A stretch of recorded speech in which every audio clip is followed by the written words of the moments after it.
الحمد لله رب العالمين والصلاة والسلام على رسوله الكريم أما بعد فأعوذ بالله من الشيطان الرجيم بسم الله الرحمن الرحيم ليدخل المؤمنين والمؤمنات جنات تجري من تحتها الأنهار خالدين فيها ويكفر عنهم سيئاتهم وكان ذلك عند الله فوزا عظيما ويعذب المنافقين والمنافقات والمشركات الظانين بالله ظن السوء عليهم دائرة السوء وغضب الله عليهم ولعنهم وأعد لهم جهنم وساءت مصيرا وَلِلَّهِ جُنُودُ السَّمَاوَاتِ وَالْأَرْضِ وَكَانَ اللَّهُ عَزِيزًا حَكِيمًا صدق اللہ العظیم۔ واجب الاحترام سامعین، السلام علیکم ورحمۃ اللہ وبرکاتہ۔ سورہ الفتح کی ہم نے 5 سے لے کے 7 نمبر آیات تک تلاوت کرنے کی سعادت حاصل کی ہے۔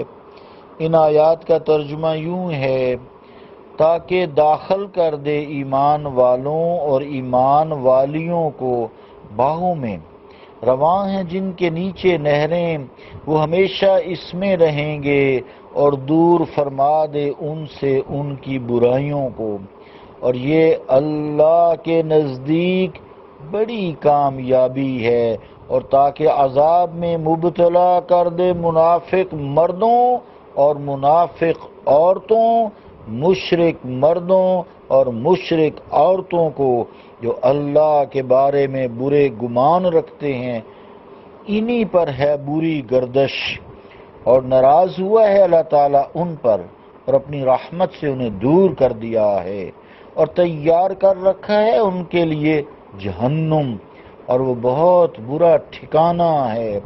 اور اللہ کے زیر فرمان ہے سارے لشکر آسمانوں اور زمین کے، اور اللہ تعالی سب پر غالب بڑا دانا ہے۔ اللہ کا قول سچا ہے جو بڑی ہی عظمت والا ہے۔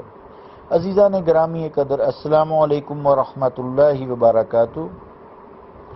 آیت نمبر 5 میں ایمان والوں کے بارے میں اللہ رب العالمین نے جو انعامات ہیں اس کا تذکرہ فرمایا۔ پہلے ان کے لیے باغوں کا، نہروں کا جن کے نیچے بہتی ہیں، یعنی باغوں کا تذکرہ کیا جن کے نیچے نہریں بہتی ہیں، اور ہمیشگی کی گارنٹی دی۔ پھر انسان سے جو گناہ سرزد ہو جاتے ہیں اس سے کہا وَيُكَفِّرَ عَنْهُمْ سَيِّئَاتِهِمْ۔ تو یکفر کا معنی سمجھیے، یکفر کا معنی ہوتا ہے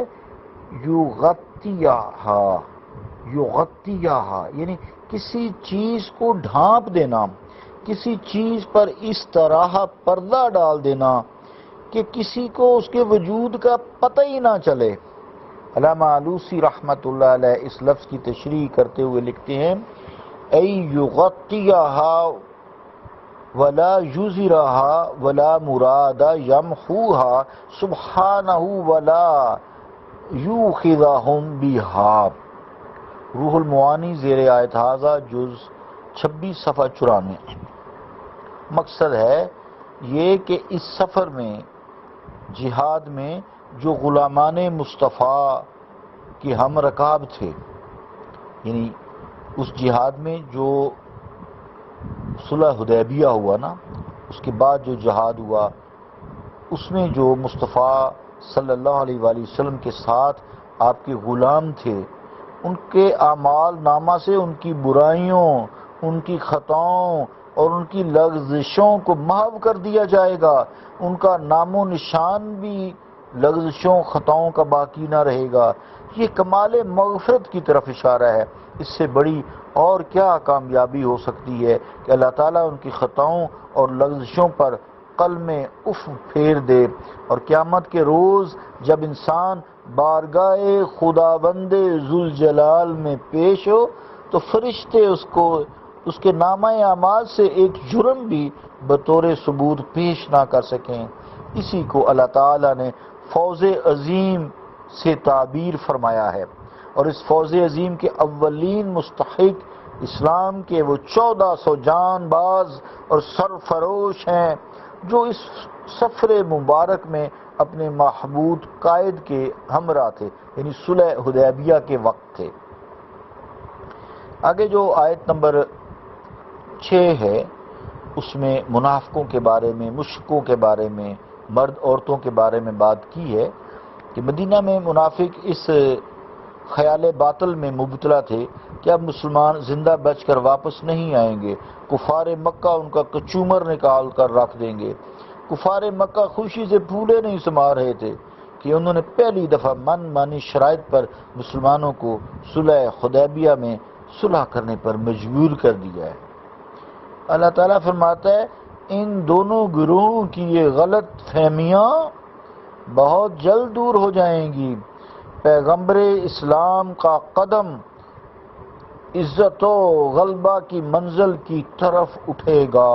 اسلام کا آفتاب اقبال نصف النہار پر چمکے گا۔